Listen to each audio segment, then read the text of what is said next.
Welcome back to Pistons Jack Chats. Well, I'll have a guest from the Pistons and NBA community join me to discuss your Detroit Pistons every single week. Before we get started, if you haven't already, I'd be super grateful if you could like, subscribe, drop a comment below. That just helps the channel keep growing. But let's get to it. Today, we have a very special guest, the Detroit News' own Pistons beat writer, Coty M. Davis, joining us. What's going on, my man? What's up, Jack, man? Thank you so much for having me on your show, man. And first and foremost, I want to say I love getting to know fans, getting to know, how passionate people are. And like, look, I've covered the Texans, I covered the Rockets, and of course, now I cover the Pistons. You are one of my favorite content creators, fans to follow because you are like way on the other side of the world, still knowing what's going on with not just the Pistons, but the NBA in general. And I just love that kind of stuff, man. So salute to you, my brother, man. I love it. Oh, man, you're making me blush to get this show started, bro. You're too nice. You're too kind. No, look, man, I just want to. I said this to you in person when we caught up, but I appreciate all the work you do. All the beat reporters, but specifically yourself with the Detroit News. You've just covered your first season for the Pistons, and I just want to say, from someone as a fan, I appreciate your work, your dedication, because I actually initially thought I wanted to be a journalist and someone that covers the league from that angle, but I actually figured out that's not for me. So I think what you guys do, the job you do in press conferences covering the team, it's something I admire and I think is absolutely crucial to the coverage of the team. And it's just want to shout out yourself for all your work this season. Awesome, man. Thank you. Means a lot to me. Means a lot. and speaking of, so I want to get to your journey just a little bit. We're going to get to the team and that kind of thing in a minute, but I'll get to your path to where you are now. But just first of all, what was your first season like covering the Pistons for the Detroit News? It was fun. It was definitely fun. In my career as of right now, I haven't had an opportunity to cover, a championship contending team. But what I would say, when you go into a season expecting one thing and it turns out the complete opposite, that's when you have the most fun. This Pistons team literally reminded me of the last Houston Texans team that I covered. And Jack, I don't know how much you follow the NFL. I'm pretty sure you follow the Lions. A little bit, yeah. I'm like kind of a Lions fan because my Twitter feed gets filled with it during the season. Okay, so you know what's going on. You know what's going on there. So, like my last year covering the Houston Texans, it was similar to like, the Pistons this year. You had a new head coach, you brought in some veterans and you had like, like some very good young talent like CJ Stroud, Will Anderson Jr. And everybody was like, okay, well, if everything goes right, they could finish the season 6-10 or whatever the case might be. No, they finished 10-7, ended up going to the second round of the playoffs. And then next thing you know, CJ Stroud had one of the best rookie quarterback seasons of all time. That's literally what happened with the Detroit Pistons. Like, when I got the job, I knew without a shadow of a doubt they wasn't going to be the laughing stock of the NBA. I knew they wasn't going to finish this season with 14 wins, 20 wins, 25 wins. I was like, hey, if everything goes right, you brought in some respectable veterans, people like Cade, Jaden Ivey, Jalen Duren, Asar Thompson, whenever he had an opportunity to come back. I'm like, look, they're not going to be as bad as they've been. They're going to lay a solid foundation. You got JB Bickerstaff, a guy who I always admired from afar. He started his coaching career as an interim coach here with the Houston Rockets. So, I always had an idea and kept an eye on Coach JB Bickerstaff. So I'm like, there's no way they're going to be bad. If everything goes right, no injuries or whatever, they're going to be a play-in team, let's say 9-10 seed in the Eastern Conference. And, they'll probably get beat by a team that, was expected to be a playoff team. And, and then that season get over in the play-in tournament. That didn't happen. And all of a sudden, you went from thinking at best this team is going to be a play-in team to halfway through the first round of their playoff series against the New York Knicks. And I know we're going to get into it later on, but it's like man, they could possibly win this series if a couple Yeah. calls and a couple unfortunate situations doesn't go against them. You're looking at a situation where they definitely could have beat the New York Knicks, and who knows, literally how far, at the time of this recording, the Knicks are, starting their series in the Eastern Conference Finals against the Indiana Pacers. It's like this team literally was the shock of not just the NBA, but I think we can honestly say in all sports, because not too many people, including myself, we did not expect the Pistons to, be this good. Once again, better than what they've been before, but not this good to the point they didn't just make the playoffs. They literally made the playoffs without the play-in tournament. There was several times throughout the whole first round series, and our guy Hunter, who's on the beat with me over at the Athletic, I told him on countless occasions, and Amari, there was times where we used to go in practice, and I'd be like, these boys still playing. Like, it's the end of April. It's May 1st. They're still playing. We're walking up in LCA for Game 6. I'm like, these boys are still playing. It's crazy. So it was fun, man. It was fun, looking at my preseason notes, thinking, okay, at this time I'm about to start paying attention to college. At this time, with the trade, I'm pretty sure they probably gonna trade Beasley for somebody. They're probably gonna trade Hardaway for somebody, some picks or whatever. Around this time they're probably gonna start sitting people. None of that happened, and it's just like, wow, this is by far probably the funnest team I ever covered so far in my career. Well, we'll get to the playoffs in a minute, but I want to stay on the regular season because and just on that as well, we can never lose you and Hunter. You two are the good luck charms since you guys joined the beat. We got to. Amari said that on countless occasions throughout the season, because he's been there through it all. But once they got me and Hunter around, it was like, yeah, we ready to get going now. Dude, fans have been saying life contract for Bees. I'm saying life contracts for you and Hunter. But just sticking on the regular season, was there a point?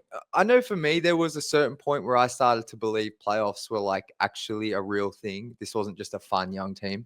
Is there a pivotal moment during this season or a specific game time you remember thinking, oh, I might have to keep my my second half of April a bit more free than what I was thinking, or I'm going to have to pivot a little bit here with my coverage?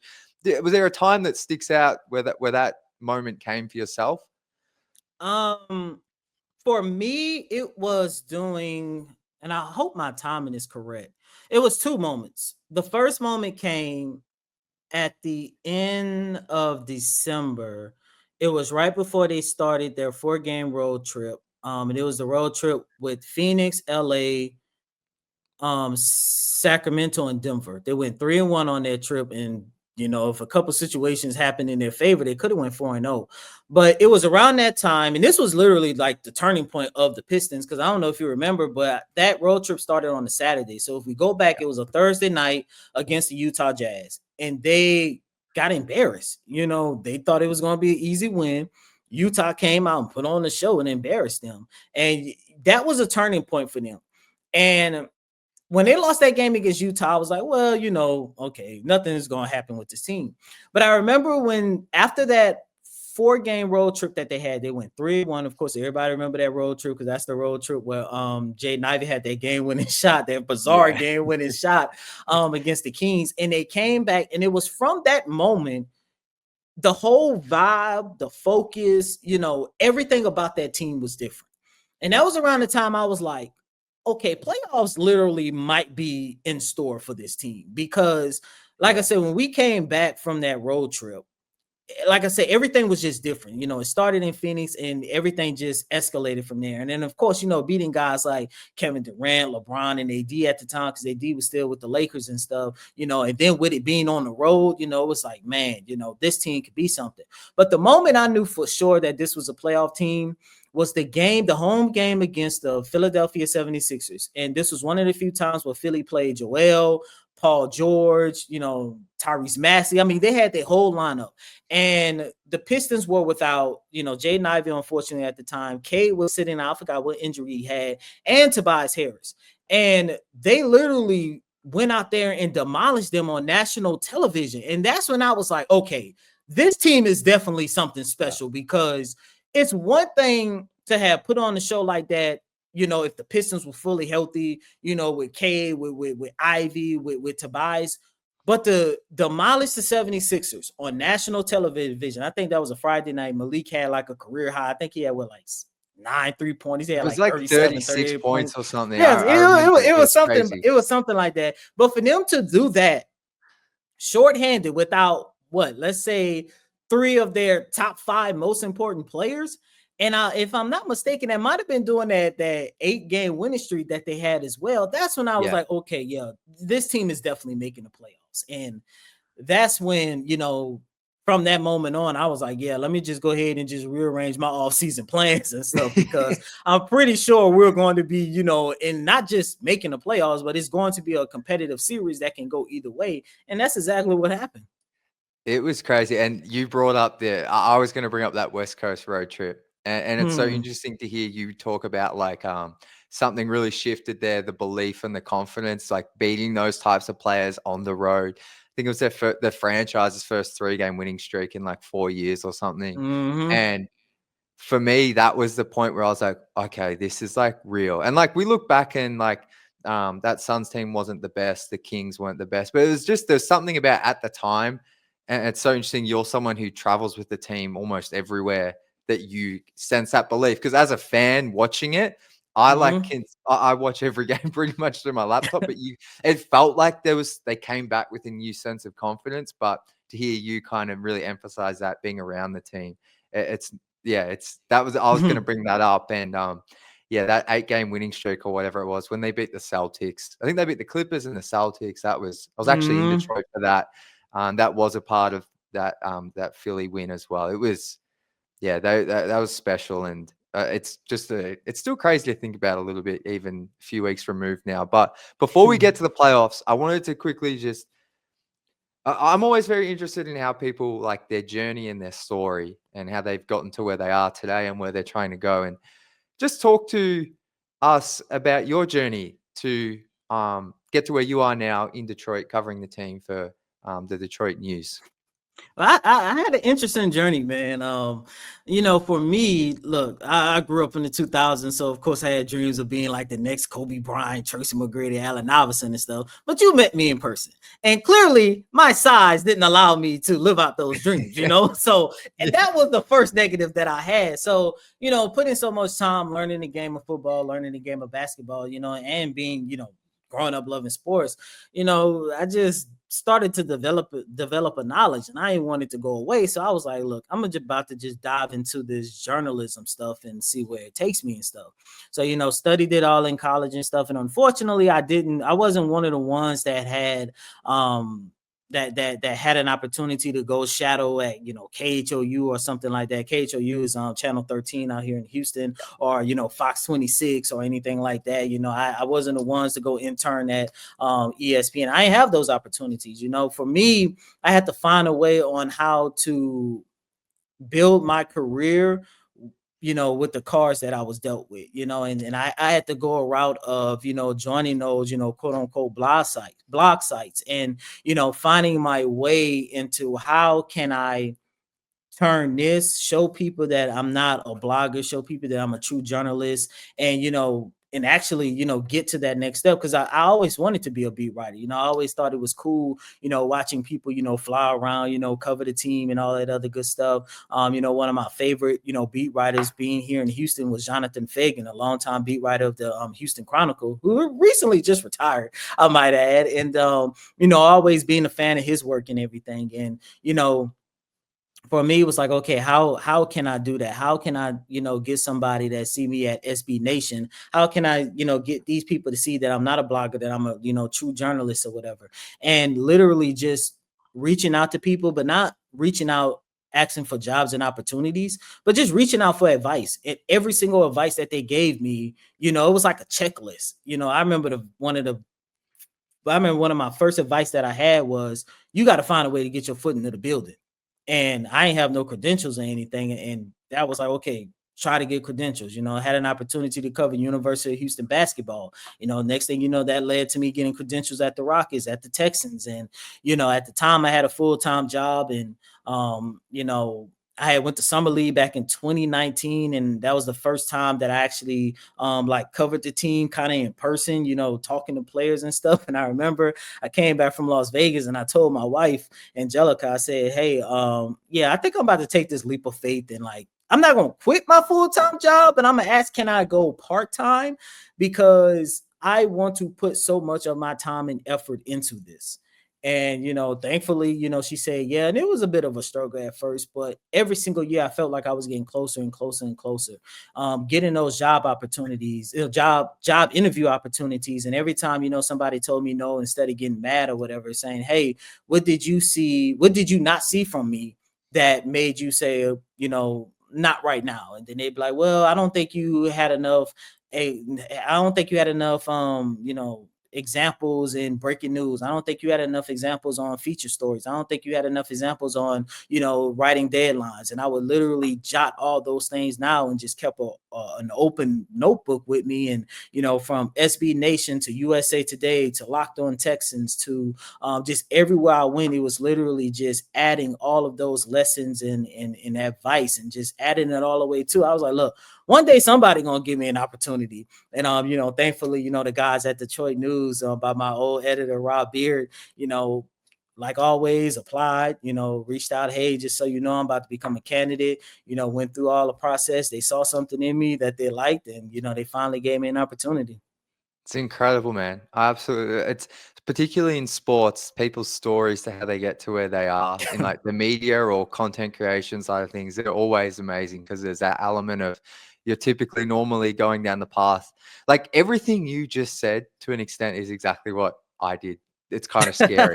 Like I started writing for Detroit Bad Boys, which is the SB Nation Oh Pistons yeah, page. SB Nation. I I know got my about them. first credential for summer league through them, 2023. I would reach out and ask beat writers for advice and jump on calls. It's like I did. It's crazy. Like that's why I said that big smile on my face. I was like, wow. Like it was just, and obviously I didn't end up pursuing that because I don't think it fit me. But it's so cool to hear your story, and I think people that watch and listen to this would be very inspired by that because there's that element of balancing your full-time job, taking the leap of faith and backing yourself, and having to, you know, if you're going from full-time to part-time, obviously financially that's a risk and makes things harder. Like it's really inspiring. So I'm very happy for you, man, to see where you are now. Appreciate it. It's really cool. I can keep talking about this for ages, but I probably one quick one as well before we move on. Just any impressions of the city of Detroit and the community, or I guess even more so the Pistons community. How have you felt amongst it in your 6 to 8 months covering the team? I love it. I love it. The one thing I love, and it's not just Pistons fans, it's like Detroit sports fans. Like they are rowdy and I love it. Like, you know, what game was that? Game 3 of LCA. Oh my God. I don't think I've been like in an in-game atmosphere as crazy and loud as game 3. I mean, all 3 home games at LCA was crazy. But to understand how crazy it was, that the Wi-Fi connection was so bad that game to the point I think Hunter might have been the only beat writer who did not leave. You know where we sit, like, you know, like I the see, little, yeah. you know, On the baseline. baseline, We sit baseline. We all had to leave throughout the game and go to the back and write our story because, you know, we on deadline and they want you like the first story up like seconds after the buzzer. And like for me, I had to leave at halftime because there was so many people. So it was just so much going on to the point it was messing up the Wi-Fi. And I was like, look, y'all, I gotta go. I left, and then at the start of the fourth quarter, Amari came in there. It was like, yeah, I can't do it no more. And it wasn't just us, it was like literally the Knicks beat writers. They ended up going to the back because it was so much going on, but it was fun. I remember, I don't know if that was game 3 or game 4 when Tim Hardaway Jr. just kind of went crazy in the first half. I think he had like 4 or 5 threes. And every 3 that he hit, it was just, yeah. Like, oh my God, what is this? And trust me, we loved it. As reporters, the players definitely loved it because we always go back to the very first preseason game where, it wasn't even 5 minutes into the game and they was already booing the Pistons. They were like, this looked just like last year. Hardly nobody was in the stadium. And to see it go from that, to where it is now, man, I always heard like the Midwest regions when it comes to sports, they're like the most rowdiest people.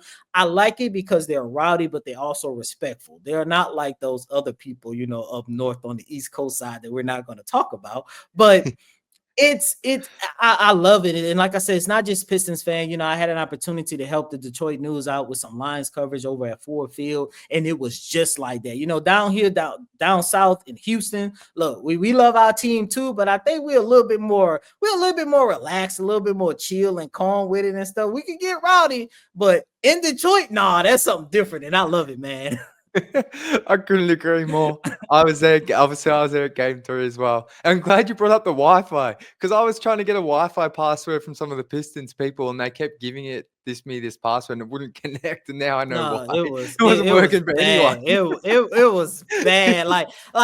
And I liked it only because I went in at halftime. So after I realized Wi-Fi wasn't working for me, I literally just chilled and watched the game at that point. I was like, you know what? I might just, take a little break, jot down my notes, actually watch, majority of the game or whatever the case might be. Then I'm going to go in the back and do my little work and watch. But nah, it was, when the Wi-Fi started messing up, that's when you're on to something special. No, and that Game 3 was I know the Pistons ended up losing and they were down a fair portion of that game, but that Tim Hardaway Jr. sequence where I think he hits a 3, Pistons got up by 4 in the second quarter. The stadium, I had my friends texting me from Australia being like, I've got chills watching this because the fans are so loud. It was crazy. Is that the same moment where I remember the Pistons had scored? It might have been that 3. They got to stop, and then Tobias Harris came on the next offensive possession and hit that and one basket. And he was like, "Come on!" And everybody was just going crazy. Because in each of those home games, we may as well start talking about the playoffs, but we'll finish this off as well. In each of those home games, I felt like they were always got down by 10 points to start the game. So they would come back and the crowd would be crazy. It was just the atmosphere. I've always heard, people have always told me since I started following this team and posting about this team the past few years, sports, Detroit is a sports town and the energy there is different when they have a winning team. And obviously I've never really felt that. 1, because I'm in Australia, but 2, because the teams haven't been great, but just that's why I was so grateful just to be there for those playoff games. Feeling that, I was like, wow, I went to MSG for Game 2. It was very loud. I had a very good experience there, but it was louder in Detroit, and it's a different, I don't know how to explain it. There's a different vibe in the air. It's awesome to be a part of if they're your team. But moving on to the playoffs, I want to ask you. So the Pistons, they took the Knicks to 6 games. First of all, my question straight to you is: do you think this series, the outcome is any different if Isaiah Stewart is healthy and if Jaden Ivey is healthy? Definitely yes. I mean, outside of Game 1, I think the Knicks ended up beating them by 8 or 10 points. The average margin of victory for the series was 4.5 to 6 points. It was one of the closest. I think I read somewhere where it was one of the closest playoff series over the last 3 to 5 years or somewhere along those lines. And you look at Isaiah Stewart and you look at Jaden Ivey. If they had any one of those guys, and for the sake of this argument, let's say Isaiah Stewart, because Ivy's been out, unfortunately, since January, he would have been the difference maker. Both of them would have been a difference maker. And as a reporter, you really don't put your emotions too much into it, but that's why I felt bad for this team, because when you go back and you take a look at that series, any one of those guys would have been a difference maker on both ends of the court, especially on the defensive side of the ball, especially with Isaiah Stewart, who finished the regular season leading all reserves in blocks and even surpassed a lot of the starter players in blocks. Look, we could sit here and I understand we could play a lot of the woulda, coulda, shoulda, and all this other stuff.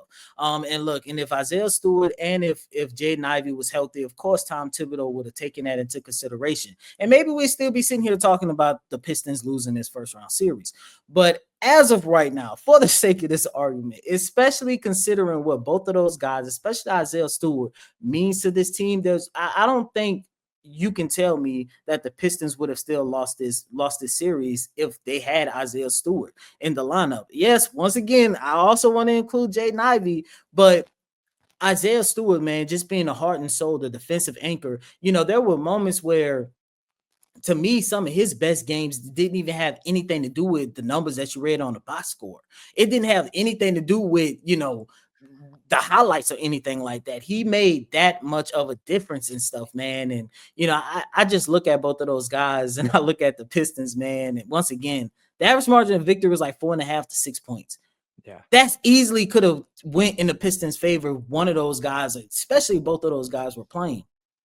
I agree. And I think you're right to not include Ivy in that part because he was out for, I don't know, like since January 1st, I think. So, but I'm with you. Stu, to me, I feel confident saying it's at least 7 games. It was basically almost 7 games without him, but I think arguably like against the Knicks with Cat and what he provides, like Stu's definitely a top 3 player they need against the Knicks. Like, and even in that game 1, that game, I'm not saying they lost because of this, but the moment he tweaked something in his knee, was it that, or something happened? I think it happened coming down after a huge block, and you see him hold his leg. And I think the Pistons were on a run at that point. That game shifted. The Knicks went on like that crazy 21-1 run, and even if they still lose that game, if Stu doesn't get injured, I still think like what he brings and some of the shot making Cat had was ridiculous. But I'm no shade to JD.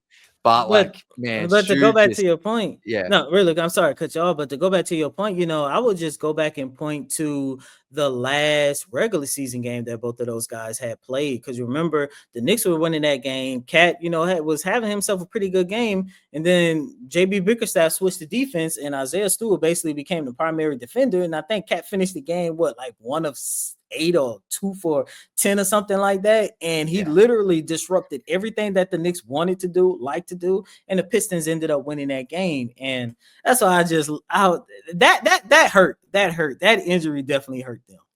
No, absolutely. And just Stu's been on this team for 5 seasons. You just want to see him get a bit more playoff run. But moving on quickly, now looking at that series in hindsight with what we know now about the Knicks, who, regardless of the Tatum injury, I think we're still going to beat Boston in 6 or 7. How do you look back at that series now with what we know? With the Knicks, potentially, they could make the NBA Finals. It's one of those situations going into this playoff series. Put it like this. I remember when they started climbing up the standings. And I had pulled Cade to the side for some story I was working on or whatever. And it did have something to do like with the standings or whatever. That's when things started heating up. And I remember he had said something that I kind of took to heart. He said, "I'm not trying to put no limitations on this." He said, "Man, I'm trying to climb as high and go as far as we can go this season." And going into the playoffs, that was my thinking. I mean, literally outside of Boston, I felt that the Pistons had a good shot against almost any team in the Eastern Conference. And I know some people might hear that and be like, "Oh, you a homer, blah, blah, blah, blah, blah." No, it's literally the truth. Because I mean, like, one, I was never too much of a believer in Cleveland. Boston, I always considered them to be miles ahead of everybody. Don't know what happened with them against, the New York Knicks. And unfortunately, the Jason Tatum injury, really, shook things up for them. The Knicks were the Knicks. And then, of course, you had the Indiana Pacers and Milwaukee Bucks. Wasn't a believer in both of those teams. If anything, probably even more so believing in Indiana now than the Milwaukee. I just knew there was going to be a first round exit from the where Giannis is going to go next type of deal. So, I was just looking at it from a situation, depending on how these standings go, depending on who they match up in the first potential second round, I would not have been that surprised if they were still playing today. And I know that's going to be crazy to a lot of people, but look, this team there was literally just getting better and better and better. And Jack, the one thing I would say, if you go all the way back to I want to say 2 weeks before the regular season. I want to say right before the little dust up happened in Minnesota. They looked like they was getting ready to kick it into another gear. But unfortunately, the fight with the suspensions, then, you had a couple injuries here and there, everybody, and that kind of like killed their momentum going into the playoffs. But if you go back and you take a look at how good and how well that they were playing going into that Minnesota game, like I mentioned, it seemed like that they was getting ready to kick it up to another gear. And to prove my point, remember before that dust up against Minnesota, another team that's in the conference finals, they was up by 15 points? And that was without Cade. So I remember sitting there in Minnesota like, yo, this team can honestly, they look like they're on another level. Once again, injuries, the suspensions and everything, that kind of like, messed up the vibe and everything. But I would not have been surprised if everything worked out towards the end of that season, if they were still playing or made it to the second round and made, one of those competitive second round, series or whatever. I would not have been surprised, because this team, even though that they was the biggest surprise this NBA season, even though a lot of people are expecting them to do, X amount of things going into next season, building off of a very sturdy, a very stable, very successful foundation, this team hasn't even come close to how good they can actually be moving forward. And that's the scary part about all this. No, absolutely. And I guess that ties us to now knowing what we know. Trajan, I think last week or maybe a week and a half ago, had his exit interview. And then we also got a letter. This was a letter to the fans from Tom Gores. But do you think from that playoff series alone, there's one key area from what we saw that needs to be addressed in the offseason to you can never ensure or have any certainty about us making it further in the playoffs, but is there anything you took away from that series that you think Trajan will look at in his team? They go, okay, we've got to address this in order to advance, or is it more of a case of just get them healthy and improve on the margins? What has been your sense being around Trajan, maybe, and just overall sense on the team's direction this offseason based on that playoff run? Well, I look at it from two parts. One, in terms of a direction, I think they're probably going to take the initiative to add more perimeter defense, because I did felt that it was a little bit too much on Asar Thompson. And don't get me wrong, I think Asar is about to develop into arguably a top 5 perimeter defensive player in the league. Him and his brother, by the way. Yeah. But I just felt like at times, like if Asar was too caught up in one defensive matchup, or maybe a defensive matchup, probably would have been like, it would have been better to have just a little bit more help on the backside or whatever the case might be. They would have done a little bit better job, defending the likes of Jalen Brunson or whatever the case might be. And I mean, we all saw it once Asar Thompson got in foul trouble or whatever. Jalen at times was free to able to do whatever he wanted to do, because I mean, look, you already got their best perimeter player out. No disrespect to everybody else, but they're not on the level or just as good or better than Asar. So, in terms of an area I would like to see them address, or an area that I'm pretty sure they're probably going to address, how do you improve the perimeter defense? You can say the same interior as well, but once again, with the improvements that we've seen from Jalen Duren, I know some people might like to think the opposite, but the second half of the season, his interior defense was getting better, and it did get better. And of course, you got Isaiah Stewart and stuff, but I think improving that perimeter defense. Now, of course, the biggest thing is going to be, how do they go about not just improving their perimeter defense, but how do they go about improving the roster and, getting, quote unquote, let's say a big name player or whatever the case might be. Look, from what I'm getting at, from the exit interviews and everything, is they're definitely going to do their due diligence. If somebody called Trajan and be like, hey, I got this player, all NBA caliber player, I like, this player on your team, that player, I like this, can we work on a deal or whatever? He's going to do his due diligence. They're not going to be one of the guys that's going to like hang up the phone or whatever.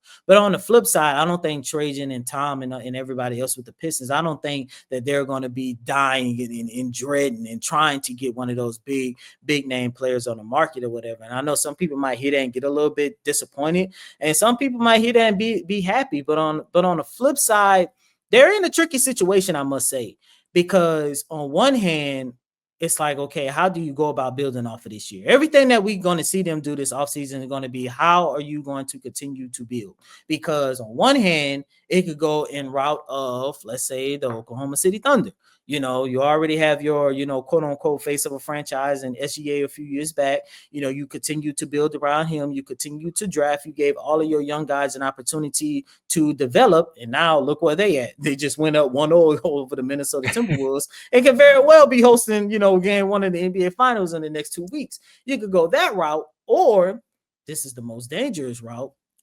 If they don't go out there and, you know, play their cards right and build in the right direction, you know, or miss out on a quote unquote big name player who can actually come and help this team, then you're looking at a situation where we could look back and be like, dang, this was literally the ceiling of this team, i.e., the Atlanta Hawks and the Sacramento Kings. So it's just like, how do you go about it? Like, once again, they're going to do their due diligence and stuff, but me personally, I'm not expecting them to see, you know, breaking news they've traded for Zion Williamson, which, God, I hope not. You know, Giannis Antetokounmpo, or, you know, anybody like that, you know, Kevin Durant. Like, I don't see them, you know, doing that. If that happens, I'm expecting it to be not a crazy package like when the Clippers decided to go all out for Paul George and gave up one of the worst trade packages of all time.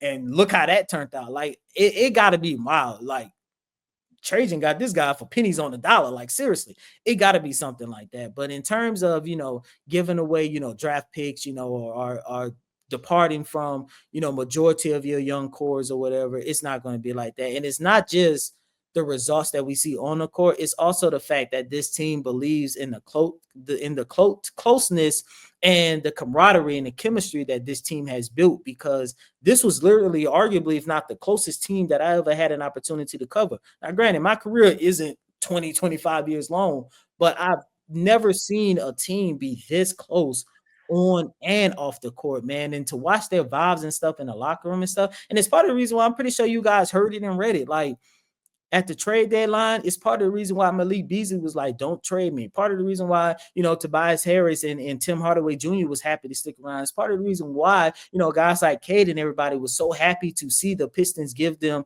an opportunity to see how far can they go, because these guys really do love, trust, and care for one another. I mean, like, I think the only departure that kind of like shook them up throughout the whole entire season was when they cut Wendell Moore Jr.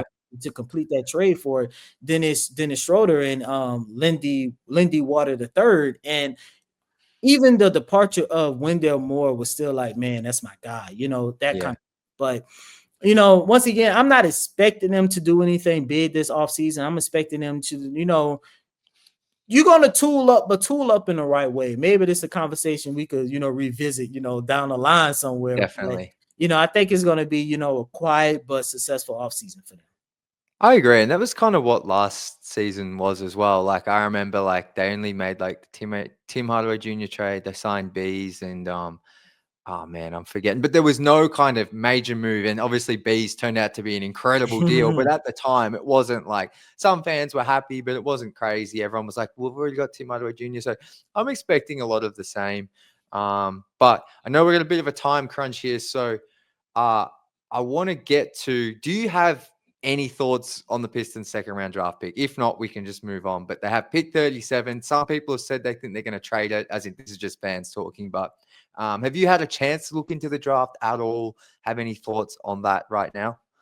No, I haven't really had an opportunity to look into the draft. I mean, it's crazy we talking about Trajan Langdon's you know, press conference, because I'm the one that asked him about, you know, the draft. Like, hey, what are your plans for the draft? You know, you don't have a first round pick.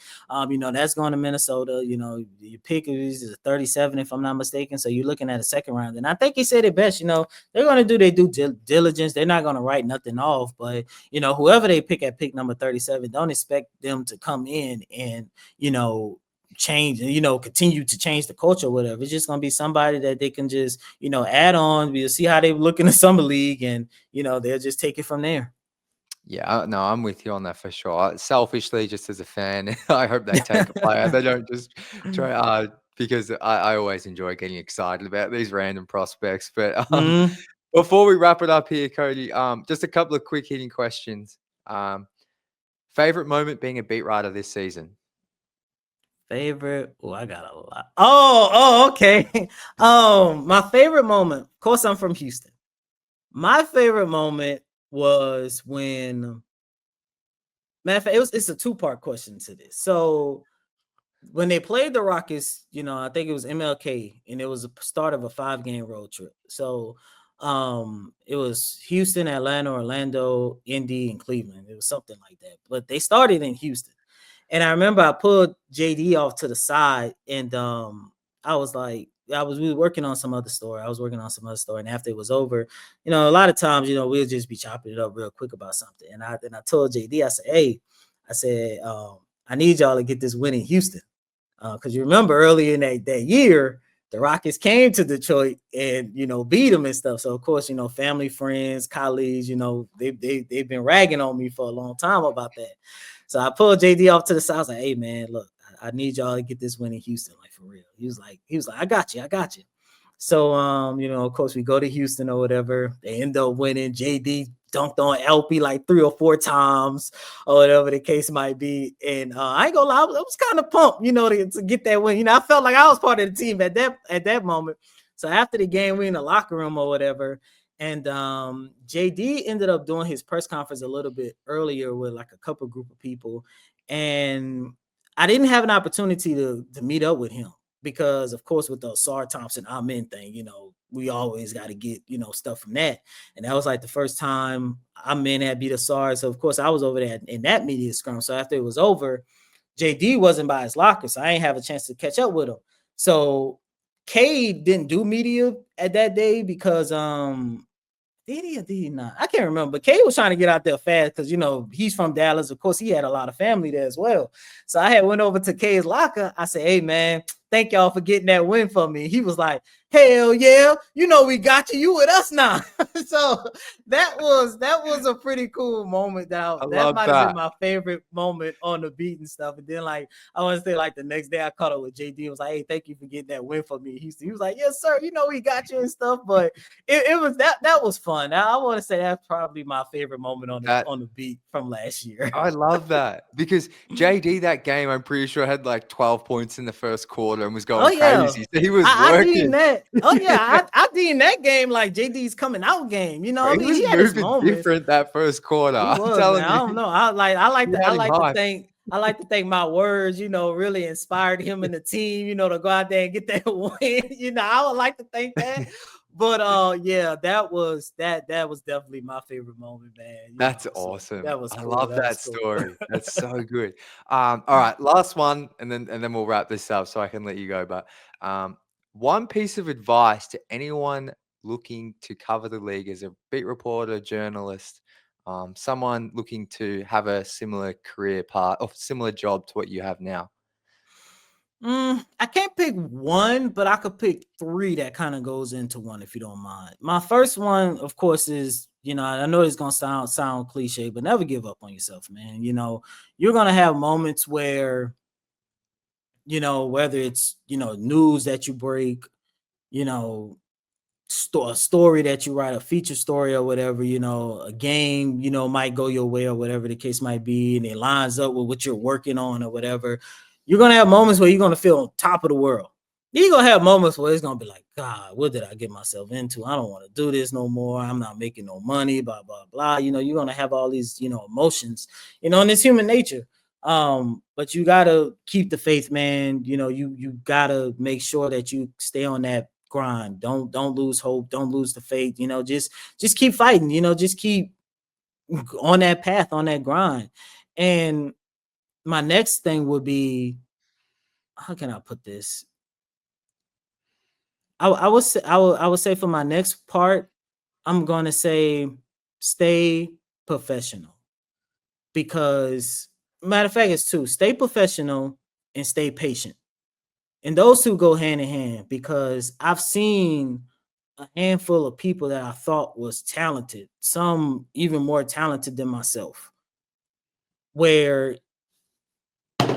they didn't let they did even, I don't know if they didn't have the patience or they just didn't stay professional with it or whatever the case might be, and it hindered them, to the point where it's like, man, you should not be on this level. You should not still be in this situation. You should be a lot further ahead, or you trying to go out and get, trying to do or say something for clicks and like literally hindered your relationship with the franchise, or just stuff like that. And that's why I say both of those things, it goes hand in hand. Stay patient and stay patient and stay professional, man, because you never know who's watching. You never know who's looking. And look, I'm gonna tell you a little secret.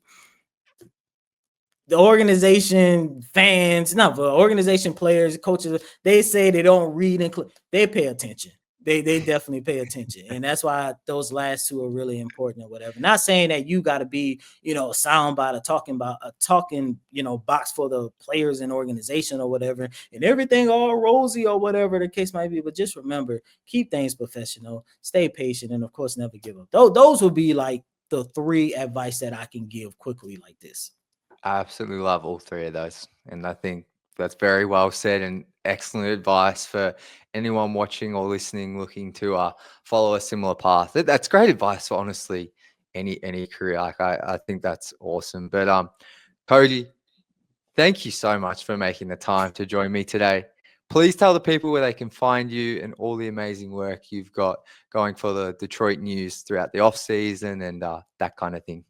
You can follow me on all your social media platforms, literally Twitter and Instagram at Cody Davis _24. Once again, that's Cody COTYDAVIS _24 Y24. Because Kobe Bryant is the GOAT. That's why I decided to go with 24.